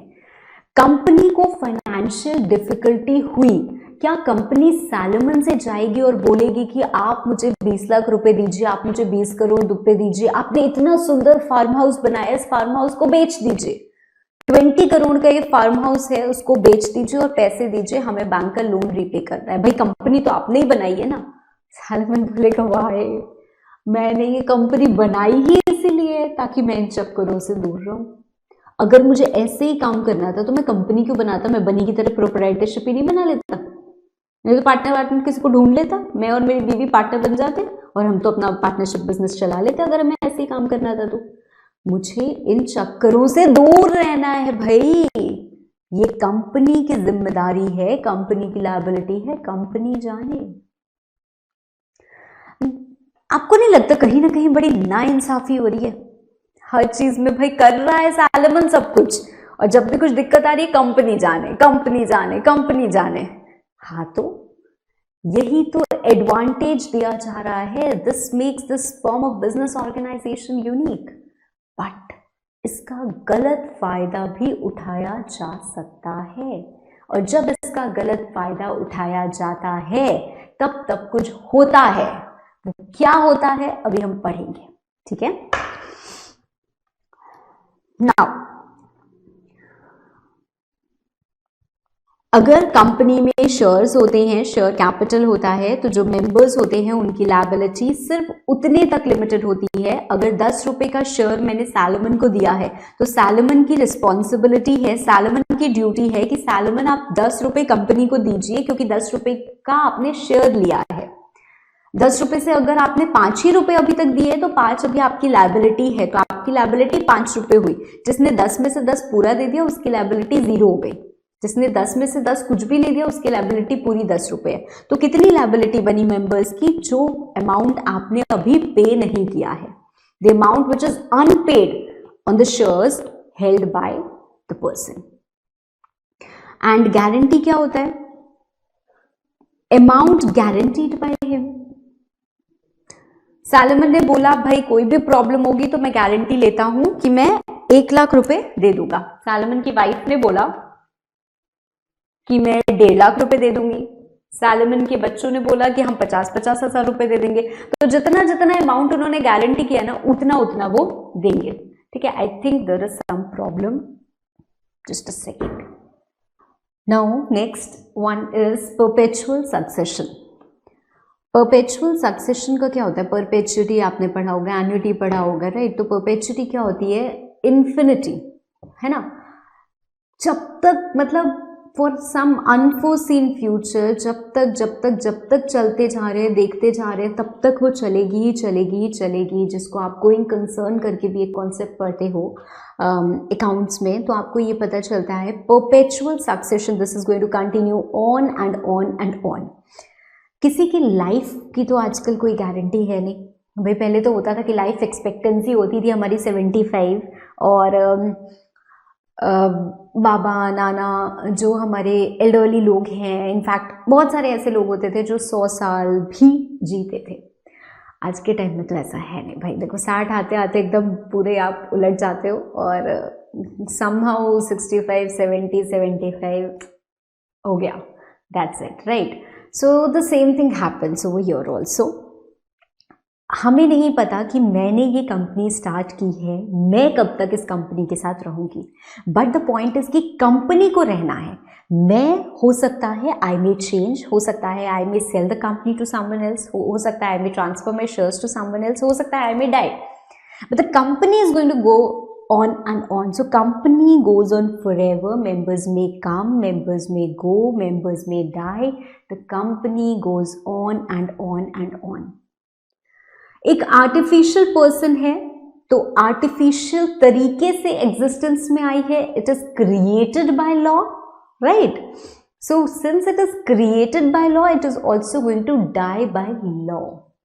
नेचुरल बर्थ, नेचुरल डेथ हम नेचुरल लोगों के लिए होता है, आर्टिफिशियल पर्सन के लिए artificial birth and artificial death, that is legal birth and legal death. Legal birth हम सबको पता है, that is the process of incorporation, and legal death क्या होती है? The process of winding up, right, the process of dissolution, की company को अब बंद करना है, ठीक है। तो सिर्फ तभी ये कंपनी बंद होती है, अदरवाइज ये कंपनी चलती जाती है, चलती जाती है, चलती जाती है। Then comes your common seal. Common seal is something which is a stamp.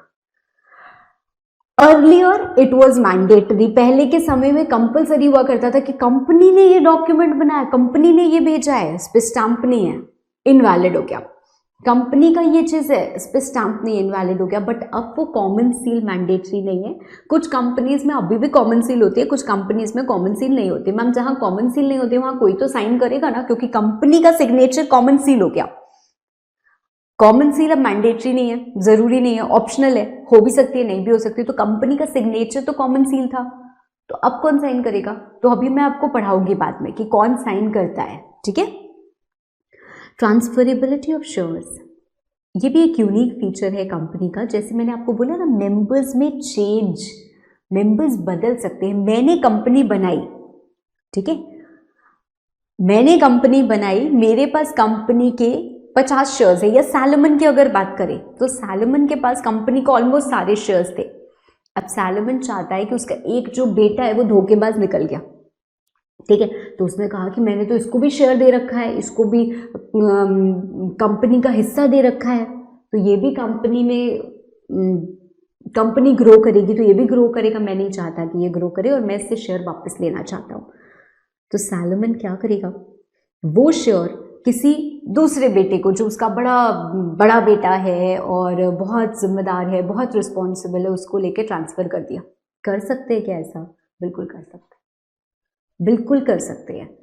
Ma'am private company में तो शेयर ट्रांसफर नहीं होता है, ये सब आपके भ्रम है। ऐसा कुछ नहीं होता है कि प्राइवेट कंपनी में शेयर ट्रांसफर नहीं होता है। प्राइवेट कंपनी, पब्लिक कंपनी जब हम पढ़ेंगे then I will discuss with you this restriction.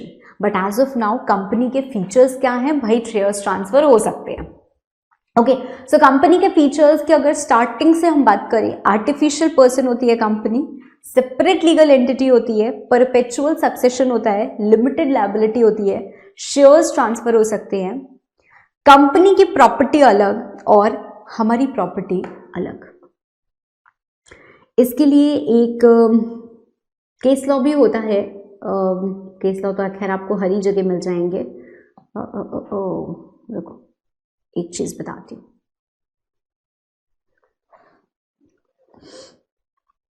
मान लो मैंने क्या किया, एक कंपनी बनाई, ठीक है,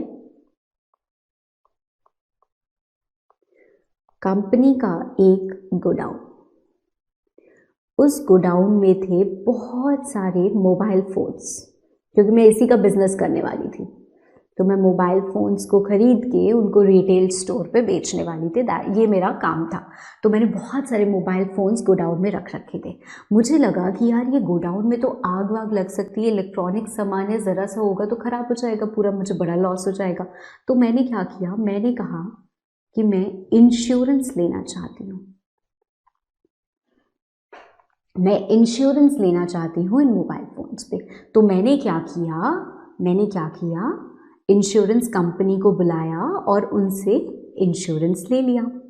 इंश्योरेंस मैंने लिया शिवांगी अग्रवाल नाम से।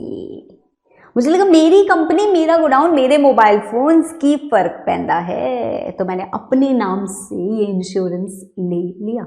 इंश्योरेंस कंपनी वाले भी ना बड़े ही महान होते हैं। इंश्योरेंस देते समय तो अरे मैडम ये भी ठीक है, अरे मैडम कोई प्रॉब्लम नहीं हो, अरे मैडम मैं हूं ना। तो ये जो मिलियन प्रॉमिसेस होते हैं वो इंश्योरेंस कंपनी वालों के कब आते हैं, जब इंश्योरेंस देना होता है। अब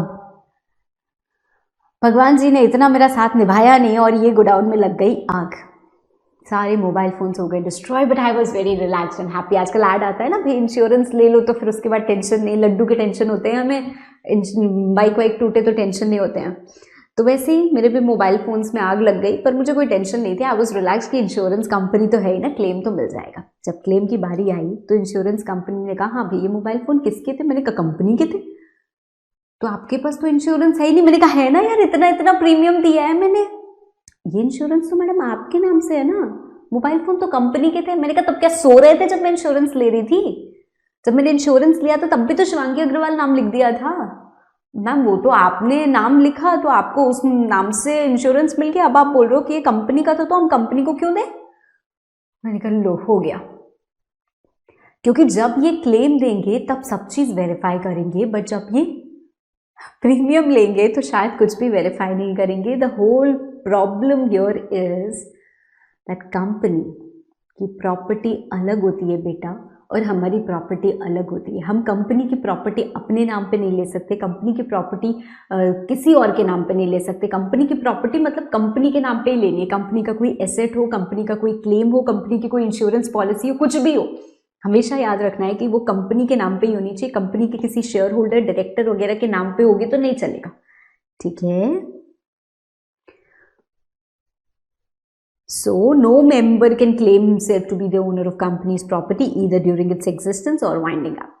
ठीक है। और ये जो लाइन होती है ना, ये कई बार बच्चों को समझ नहीं आती। इसी का केस लॉ मैंने आपको बताया है। A member does not even have an insurable interest in the property of the company.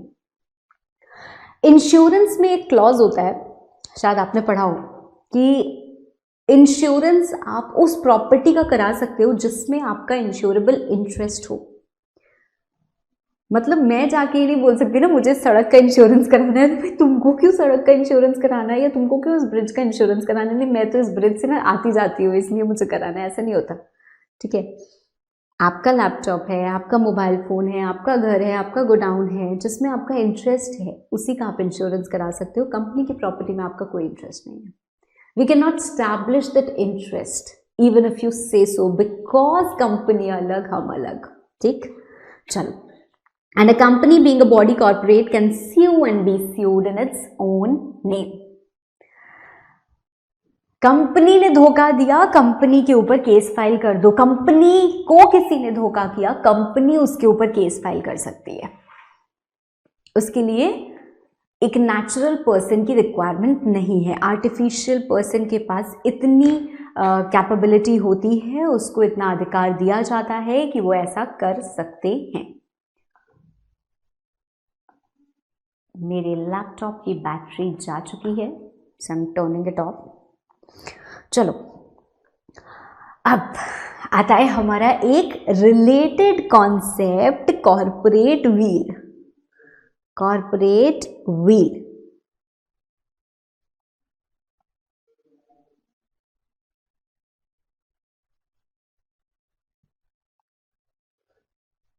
पर्दे में रहने दो, पर्दा ना उठाओ, सुना है आपने? पर्दा जो उठ गया तो राज खुल जाएंगे। इसका एक क्लासिक एग्जाम्पल हुआ करता था, ऑल्दो मेरे पास यहाँ पे ना फोटो नहीं है, नहीं तो मैं आपको फोटो से दिखाती तो शायद आपको और मज़ा आता। बट इमेजिन, थोड़ा सा इमेजिन करिए, ये दो लोग हैं, इमेजिनेशन आपका अपना होना चाहिए, ठीक है। ये दो फोटो मैंने बनाई है, यहां पे फोटो में है Manmohan. I will refrain from using surnames just to be on the safe side, क्योंकि आजकल आप लोग ना कुछ भी वायरल कर देते हो तो भैया बड़ा सोच समझ के बोलना पड़ता है। लाइव क्लासेस में ना ये ऐसा नहीं हुआ करता था। चलो खैर, ये है मिस्टर मनमोहन, मिस्टर मनमोहन, और ये हैं सोनिया। अब सोचो, शायद आधे बच्चे अभी तक समझ गए होंगे कि मैं क्या करना चाहती हूँ और क्यों करना चाहती हूँ, या मैं क्या लिख रही हूँ या क्या समझाना चाहती हूँ।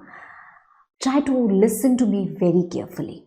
इतनी प्रॉब्लम्स हमने आइडेंटिफाई की कि मैम सैलमन ने कंपनी बनाई, सैलमन उस कंपनी का डायरेक्टर था, सैलमन ने उस कंपनी में पैसे लगाए, हर एक चीज सैलमन कर रहा था, फिर भी सैलमन ने लोगों को धोखा दिया और खुद पैसे लेके निकल गया। जैसे आपने अंबानी का केस बताया, ऐसा ही हुआ, ठीक है।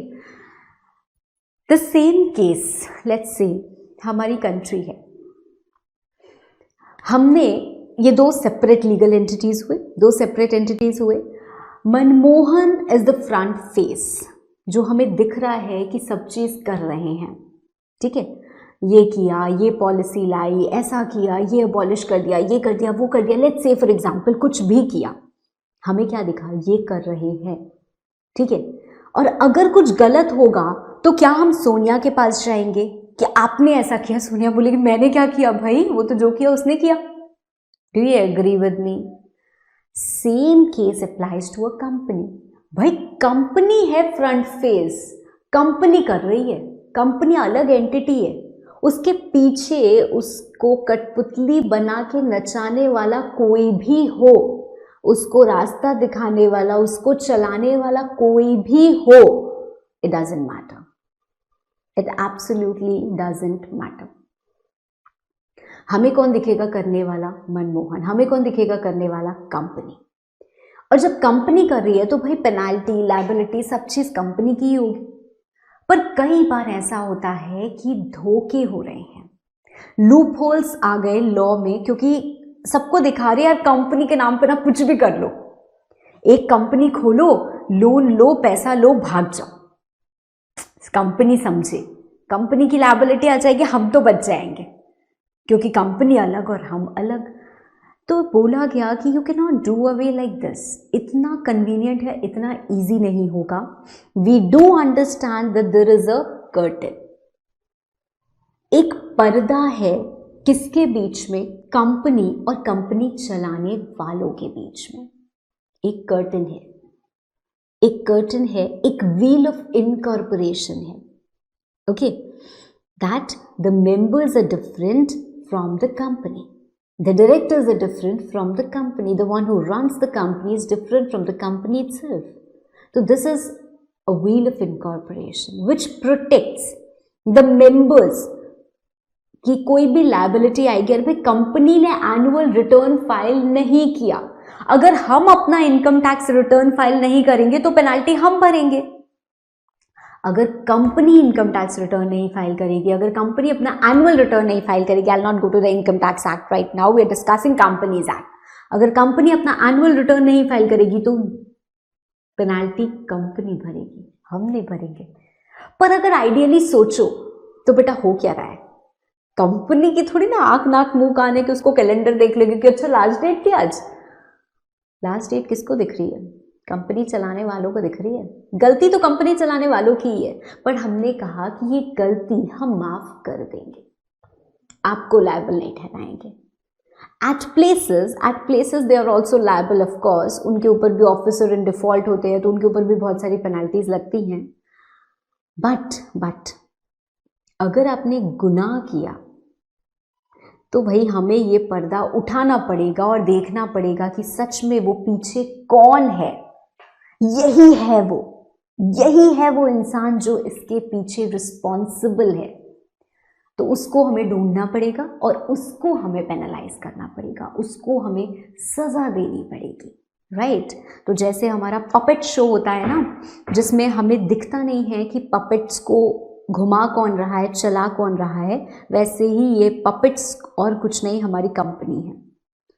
अरे देखो ये गिर गया, अरे देखो ये ग्रीन वाला ऐसे गया, अरे देखो ये पिंक वाला राइट को टर्न किया, ये सब हमें दिखता है। But at times we need to have a look at this कि किसने गिराया, क्या जान के गिराया, समझ गए आप। सो that is exactly what corporate wheel means. A company in law is distinct from its members. The principle is called as a wheel of incorporation. Corporate wheel का मतलब होता है कि members को एक protection मिल रहा है कंपनी के एक्शन के। अगर कंपनी को कोई डेट होती है, लायबिलिटी होती है, तो members उसके लिए लायबल नहीं होंगे, right. But sometimes we need to lift or pierce the corporate wheel, या तो पर्दा उठाना, पर्दा फाड़ना, जो भी आप समझो, right? We need to do that. So in certain situation, law disregards the corporate entity and instead pays regard to the individual members behind the legal facade. It is known as lifting of corporate personality. तो कई बार हमें ये जो मुखौटा पहने, mask पहने company है, इस मास्क को उतारना पड़ता है और देखना पड़ता है कौन एक्चुअल में वो कंपनी चला रहा है, ताकि हम उसको लायबल ठहरा सकें। In general situation the person will not B liable, fine. Now इसके लिए ना हम दो चीज़ें पढ़ते हैं। दो चीज़ें कौन सी पढ़ते हैं? एक हम पढ़ते हैं स्टैट्यूटरी प्रोविजंस और एक हम पढ़ते हैं judicial interpretations. Okay, statutory provisions को यहां पे रिप्रोड्यूस नहीं किया गया है। द रीजन बीइंग, स्टैट्यूट मतलब क्या होता है? Law, act, right. तो कंपनीज एक्ट में ऐसा आप कई जगह देखोगे, you will see at a lot of places कि यहां पे हम कंपनी के साथ साथ कौन रिस्पॉन्सिबल है, the person who is responsible is also penalised. The person who is responsible is also penalised. इसका एक क्लासिक एग्जाम्पल आपने देखा होगा, misstatement in prospectus which we have already studied. Prospectus में अगर गलती आई तो कंपनी के साथ साथ ये पर्सन रिस्पॉन्सिबल होते हैं जिसने प्रोस्पेक्टस बनाया। Clear? So statutory provisions we are not discussing here right now, will discuss the judicial interpretations. कि कई बार जब ऐसा हुआ, जैसे मान लीजिए अगर मिस्टर अंबानी ने ऐसा कुछ किया कि कंपनी बंद कर रहे हैं, सबका पैसा खा गए और अपना खुद पैसे ले लिए और भाग गए, अब क्या वो लोग शांत रहेंगे? जो अनसिक्योर्ड क्रेडिटर्स वगैरह हैं वो क्या शांत रहेंगे? नहीं, वो कहाँ जाएंगे? हमारे पास तो आ नहीं सकते भाई, हमारे पास इसका कोई सोल्यूशन नहीं है, तो वो जाएंगे कोर्ट के पास। तो कोर्ट का दरवाजा जाके खटखटाते हैं और कोर्ट उनको बोलता है बताइए, प्रॉब्लम बताइए अपनी। देन दे डिस्कस कि ऐसा ऐसा हमारे साथ हुआ है। अब कोर्ट क्या करेगा? पूरी प्रोसीडिंग, कोर्ट दोनों पार्टीज की बातें सुनेगा और लास्ट में इस कंक्लूजन पे आएगा कि भाई ऐसी सिचुएशन में हमें डिसरिगार्ड करना पड़ेगा इस फैक्ट को कि ये दोनों सेपरेट लीगल एंटिटी है। भाई हटाओ ये मुखौटा, lift the corporate wheel and let's look behind the real persons जिन्होंने ये फ्रॉड किया है। इनको लायबल ठहराएंगे, इनको पेनलाइज करेंगे, इनसे रिकवरी करेंगे, इनसे पैसे लेने पड़ेंगे। हो सकता है एंड हो सकता है ऐसा ना भी हो। तो कई बार जुडिशियल केसेस जब पहुंचे कोर्ट में, तो कोर्ट में जज ने ये फैसला सुनाया कि हटाओ ये व्हील ऑफ इनकॉर्पोरेशन। तो ऐसे कुछ क्लासिक केसेस भी हम पढ़ने वाले हैं अंडर जुडिशियल इंटरप्रिटेशंस, राइट। कि ऐसे कुछ केसेस कोर्ट के पास पहुंचे थे एंड द कोर्ट ने ये डिसीजन लिया। ओके, सो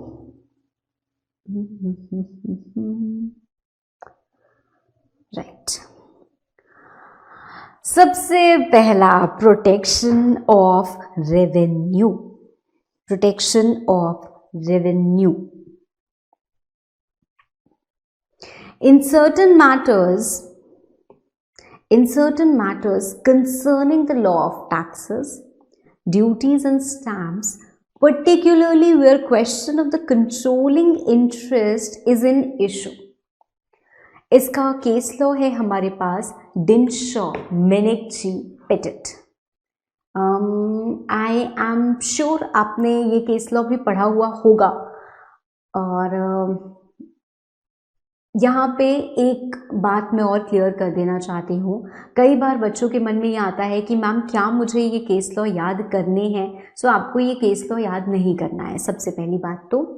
ठीक है, तो मैम हमें कौन से केस लॉज याद करने होंगे? आई टेल यू कि कौन से केस लॉज आपको याद करने हैं. ये केस लॉ ऐसे हैं जो आप काफ़ी टाइम से पढ़ते हुए आ रहे हो, so you don't need to remember this. And more importantly, बहुत मुश्किल होता है कि आप सारे केस लॉज अपने याद कर पाओ for your examination point of view. So it's advisable that you remember the decision, that is more important. ठीक है, तो मैं बहुत कम आपको केस लॉ याद करने को बोलूँगी through out the curriculum. Hardly आप कह सकते हो एक दो तो बहुत ही कम हो गया, पाँच या मैक्सिमम 10, उससे ज़्यादा तो बिल्कुल भी नहीं. ठीक है, तो don't worry about the case laws, don't worry about the penalties, don't worry about the section numbers. Some section numbers we have important कि हाँ ये सेक्शन नंबर याद करना मैंडेटरी है तो वो आपको याद करना है. ये पेनाल्टी याद करना मैंडेटरी है तो वो आपको याद करना है. ठीक है, ये केस लॉ याद करना मैंडेटरी है तो वो आपको याद करना है. सबका आपको पूरा का पूरा चार्ट दिख जाएगा, तो आप उन सब चीज़ों के लिए परेशान नहीं होइए. Leave that headache on me. ठीक है, अब हम ये पढ़ते हैं. So let's talk about the first case law, right? थोड़ा सा let's talk about the first case law, Dinshaw, Menegy, Pettit. Again a very smart guy. किया क्या इन्होंने देखा कि मेरे पास बहुत सारी इनकम आ रही है. सपोजिटली अगर आपको मैं अचानक से बोलूँ कि भाई आपको 50 करोड़ रुपए मिल रहे हैं एवरी ईयर. वाओ मैम, हम तो पहले खुशी के मारे ही मर जाएंगे. 50 करोड़ रुपए मिलने का मतलब आप समझ रहे हो? Imagine it from tax point of view. You have to pay such heavy amount of tax, है ना? तो आपके पता नहीं कितने करोड़ टैक्स में चले जाएंगे. तो just to evade from tax what he did is 4 companies बनाई इन्होंने. शेल कंपनीज, फेक मतलब उन कंपनीज में कुछ भी काम नहीं था. इन चारों कंपनीज के नाम, जैसे अगर इनके पास 500 इन्वेस्टमेंट्स है तो कुछ इन्वेस्टमेंट्स यहाँ, कुछ इन्वेस्टमेंट यहाँ, कुछ इन्वेस्टमेंट यहाँ, कुछ इन्वेस्टमेंट यहाँ, ऐसे इन्वेस्टमेंट्स ट्रांसफ़र कर दी. अब सब कंपनी को वो इंटरेस्ट इनकम, वो डिविडेंड इनकम मिलने लगी, तो इस तरीके से इनकी जो टैक्सेशन लायबिलिटी थी वो कम हो गई. अब मैम पैसा इधर दे दिया तो पैसा वापस कैसे आएगा? इन कंपनी से लोन के फॉर्म में इन्होंने पैसे ले लिए और वो लोन कभी भी वापस नहीं किया. ठीक है, so that's how he try to evade the taxes, that's how he try to evade the taxes. अब अगर कोई जज आए तो जज क्या बोलेगा? भाई कंपनी है, कंपनी की इन्वेस्टमेंट है तो कंपनी की इनकम हुई, हम कैसे ये इनकम क्लब कर दें मिस्टर डिनशॉ के हाथ में? We can not do that because company अलग और ये अलग, तो ये सेपरेट लीगल एंटिटी है. बट जब इनको असली चेहरा दिखाया गया डिनशॉ जी का, तो जज ने कहा कि हटाओ ये पर्दा, आज से ये कंपनी और डिनशॉ एक हुए, just for this particular purpose. तो ये जो इनकम है ये डिनशॉ जी की ही इनकम मानी जाएगी. Accordingly he will have to pay taxes, right? So the court disregarded the corporate personality in this particular case. Next, अगला हम देखते हैं, determining the enemy character of the company. Daimler Company Limited versus Continental Tyre and Rubber Company limited.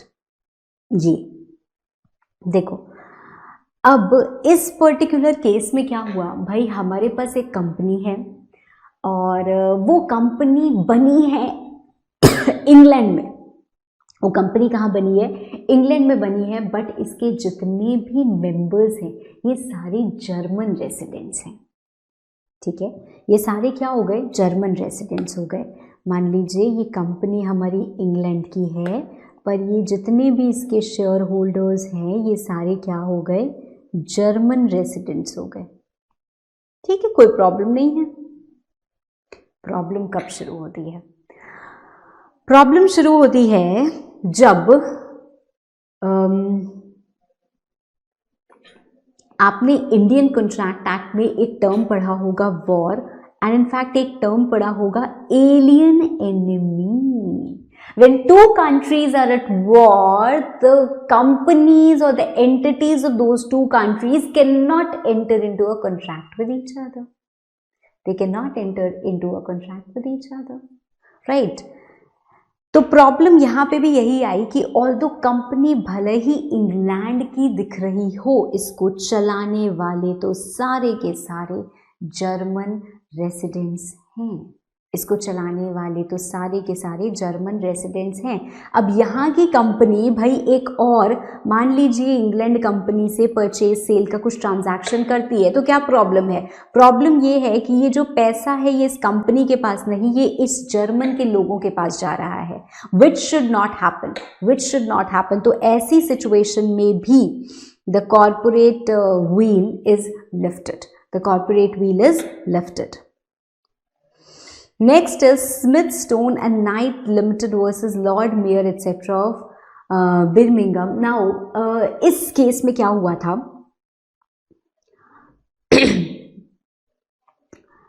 एक company है,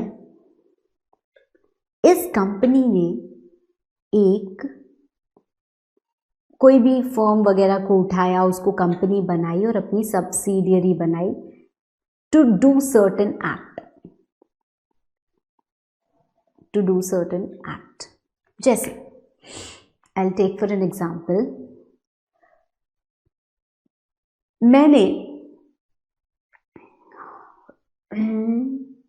मैंने आपको बुलाया, ठीक है, और आपको बुला के मैंने कहा कि एक मेरा काम कीजिए। आपने कहा यस मैम, ऑफ कोर्स, आप जो बोले हम वो करने को तैयार हैं। तो मैंने कहा आप एक काम करो, आप जाओ आपके सिटी के जो भी वहाँ के डीएम वगैरह हैं उनसे ये बात करिए और उनको ये मेरा प्रपोज़ल दीजिए, एंड वो अगर एग्री करते हैं तो उनसे आप एडवांस लेके आइए। ठीक है, आप गए, आपने वो सारी बातचीत की और उन्होंने एग्री कर लिया, ठीक है, और आप एडवांस आपको मिल गया। ये एडवांस किसका है, मेरा है कि आपका है? ये एडवांस किसको मिला है, मुझे मिला है कि आपको मिला है? भाई मुझे मिला है। क्यों? क्योंकि आप तो मेरे एजेंट की तरह वहाँ काम करने गए थे ना। सेम केस यहाँ पे भी हुआ है भाई। हम एक कंपनी ने दूसरी सब्सिडियरी को एक पर्पस के लिए बनाया, एक फर्म को सब्सिडियरी में बनाया, ये काम कराया, तो अब जो कॉम्पेंसेशन का हकदार है वो ये कंपनी है। क्यों? क्योंकि वो सब्सिडियरी जो है मात्र इसकी एक एजेंट है ऐसा करने के लिए। Okay, so there was an action for compulsory acquisition of the business premises of the subsidiary। तो इस पे जो compensation मिलना था इसका हकदार वो सब्सिडियरी कंपनी नहीं थी बल्कि वो पेरेंट कंपनी थी। देखो compensation भी उस हिसाब से मिलता है। अगर एक छोटा सा पर्सन है, मान लीजिए एक कोई गरीब इंसान है, एक गरीब इंसान का ये लैंड है, तो गवर्नमेंट क्या करेगी? गवर्नमेंट उसको कहीं ना कहीं प्रेशराइज करेगी और उससे वो लैंड कंपल्सरीली एक्वायर कर लेगी, may be at a lesser price. ठीक है, बट अगर यहाँ पे कोई बहुत पावरफुल पर्सन है तो उसको ज़्यादा ऑफर करना पड़ेगा कि नहीं करना पड़ेगा? Just an example, please don't get into the details. नहीं मैम, गवर्नमेंट तो सबके लिए एक होती है, सबको एक सा कॉम्पनसेशन ऑफर होता है। मैं आपसे जनरल चीज़ बात कर रही हूँ, ठीक है। तो कई बार ऐसा भी होता है, बेस्ड ऑन द मेरिट्स आपका कॉम्पनसेशन बढ़ जाता है। तो यहाँ पे द पॉइंट इज कि parent company was entitled to compensation. क्यों? क्योंकि सब्सिडियरी ऑल्दो एक अलग कंपनी है, फिर भी it will not be treated as separate legal entity, क्योंकि वो एक एजेंट की तरह काम कर रही थी। ठीक, next, state officer UT Chandigarh versus ACs information technologies limited. Now again अगर हम इस पर्टिकुलर केस में बात करें तो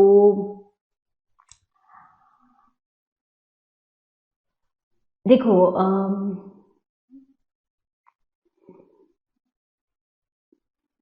how do I explain you in a short? Let's say 4 share holders हैं, उन्होंने ये कंपनी बनाई। इस कंपनी को एक लैंड मिला है या कोई लाइसेंस मिला है, ठीक है। ये लाइसेंस या लैंड इनको 10 इयर्स के लिए मिला है और बोला गया है 10 साल तक अब इसको ट्रांसफ़र नहीं कर सकते।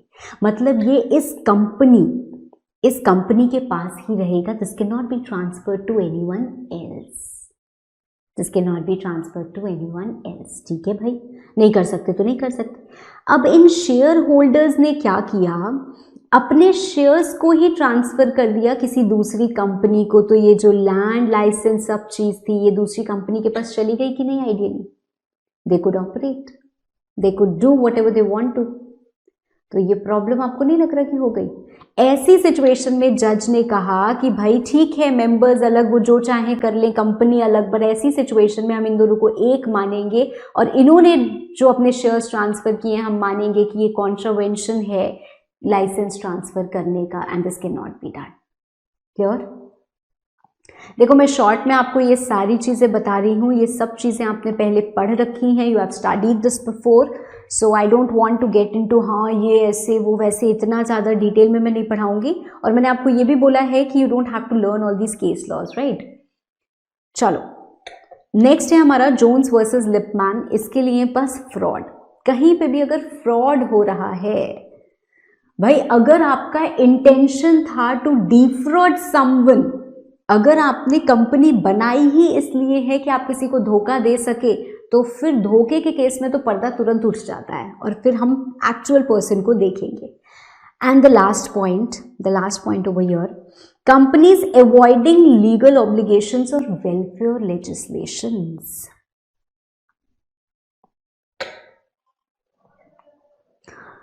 एक कंपनी बनाई गई, ठीक है। उस कंपनी के पास क्या था, उस कंपनी को बड़ी सारी इनकम मिल रही थी बहुत सारी जगह से, और कंपनी का जितना भी नेट प्रॉफिट होता है उसके बेसिस पे कंपनी बोनस देती है अपने वर्कमैन को। हमारे पास इंडस्ट्रियल लॉज हैं, बहुत सारे इंडस्ट्रियल लॉज हैं जो हमें डिसाइड करता है। आपने एक एक्ट पढ़ी होगी, payment of bonus act, right. तो we have different industrial laws which actually determine कि हमें कम से कम इतना बोनस देना है अपने वर्कमैन को। This is something which is a statutory obligation. ये आपका लेजिस्लेचर कहता है करने को और आप इससे बच नहीं सकते, ये आपको करना ही पड़ेगा, ठीक है। कंपनी ने सोचा भाई हर साल मुझे इतना बोनस देना पड़ता है, इससे बेटर मैं काम करती हूँ कि ये जो मेरी सोर्स ऑफ इनकम है, कि मुझे डिविडेंड इंटरेस्ट वगैरह जो मिल रहा है, इस सारी इन्वेस्टमेंट्स को मैं एक दूसरी कंपनी बना के वहाँ ट्रांसफ़र कर देती हूँ। इससे होगा क्या, इस कंपनी का जो प्रॉफिट है वो कम हो जाएगा एंड अकॉर्डिंगली मुझे बोनस नहीं देना पड़ेगा।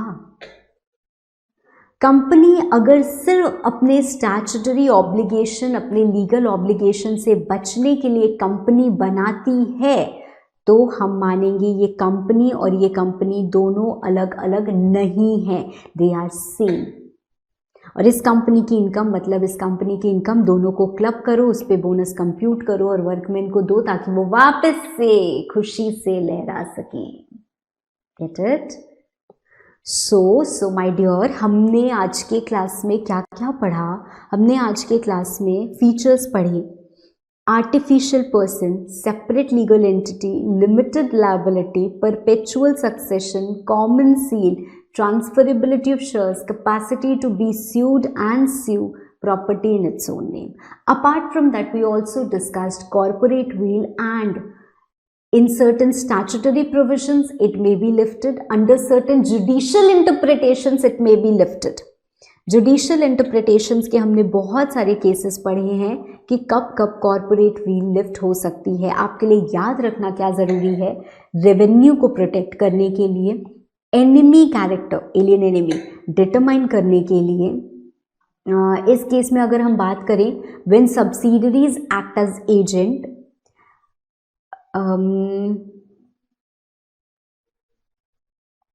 फ्रॉड के केस में, एंड अवॉइडिंग लीगल ऑब्लिगेशंस। अगर ये वाला पॉइंट की मैं बात कर रही हूँ तो इसकी कोई प्रॉपर ऐसे हम हेडिंग नहीं दे सकते हैं, बट हाँ शेयर ट्रांसफ़र का केस आप याद कर सकते हो। सुप्रीम कोर्ट ने यहाँ पे अलॉटमेंट ऑफ लैंड कैंसिल कर दिया था in the name of someone else, क्योंकि बिकॉज ऑफ दैट, राइट। तो इसकी कोई प्रॉपर हेडिंग नहीं है, बट हाँ आप ये केस कहीं ना कहीं अपने दिमाग में रखिएगा। बाकी आपको केस लॉज के नाम एग्जैक्टली वर्ड टू वर्ड याद करने की ज़रूरत नहीं है, right. That's it and thank you.